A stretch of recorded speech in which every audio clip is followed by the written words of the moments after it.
Welcome to easy movie chance. నేను మీ ప్రియా. అందరికీ నమస్కారం. ఈరోజు టాలీవుడ్ రౌండప్లో పెద్ది సినిమా అప్డేట్స్ గురించి మాట్లాడుకుందాం. Global star Ram Charan game changer cinema తర్వాత బుచ్చి బాబు డైరెక్షన్లో పెద్ది సినిమా చేస్తున్న విషయం తెలిసిందే. మైత్రి మూవీ మేకర్స్ నిర్మిస్తున్న ఈ సినిమా బడ్జెట్ కూడా భారీగా పెట్టేస్తున్నారని తెలుస్తుంది. ఉప్పెన తర్వాత బుచ్చి బాబు చేస్తున్న సినిమాగా పెద్ది మీద భారీ అంచనాలు ఏర్పడ్డాయి. ఆ అంచనాలకు ఏమాత్రం తక్కువ కాకుండా ఈ సినిమా ఉండాలని చూస్తున్నాడు. అందుకే సినిమా విషయంలో ఎక్కడ కాంప్రమైజ్ అవ్వట్లేదని తెలుస్తుంది. ఒక సినిమా అనుభవం మాత్రమే ఉన్న బుచ్చి బాబుకి కెరీర్లో మంచి పీక్స్ మూమెంట్ ఉన్న టైంలో ఛాన్స్ ఇచ్చాడు చరణ్. అందుకే పెద్దితో చరణ్కి ఒక తిరుగులేని హిట్ ఇవ్వాలని కసితో పనిచేస్తున్నాడు బుచ్చి బాబు.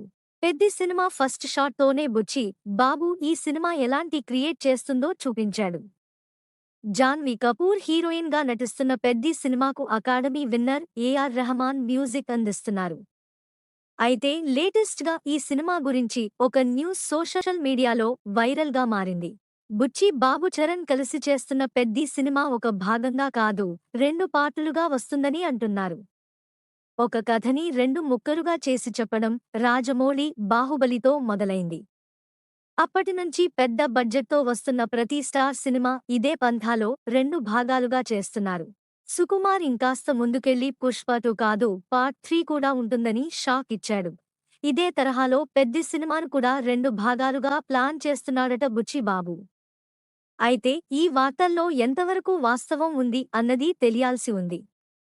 పెద్ది సినిమా ఫస్ట్ షాట్తో మెగా ఫ్యాన్స్ అంతా కూడా ఫుల్ ఖుషి అయ్యారు. సినిమా తప్పకుండా చరణ్ మాస్ స్టామినా చూపించేలా ఉంటుందని అనుకుంటున్నారు. ఈ సినిమాలో కన్నడ స్టార్ శివరాజ్ కుమార్ కూడా ఇంపార్టెంట్ రోల్లో నటిస్తున్నారు.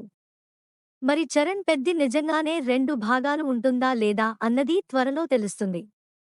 పెద్ది ఫస్ట్ షాట్ మాత్రమే కాదు, చరణ్ కొట్టే షాట్తో బాక్సాఫీస్ షేక్ ఆడాల్సిందే అని మెగా ఫ్యాన్స్ ఉత్సాహంగా ఉన్నారు. నెక్స్ట్ టాలీవుడ్ రౌండప్లో ఇంకో సినిమా గురించి మాట్లాడుకుందాం. Thank you for watching. మీలో చాలామంది నా వీడియోస్ చూస్తున్నారు కానీ సబ్స్క్రైబ్ చేయట్లేదు. సబ్స్క్రైబ్ చేసి కింద బెల్ ఐకాన్ క్లిక్ చేయండి.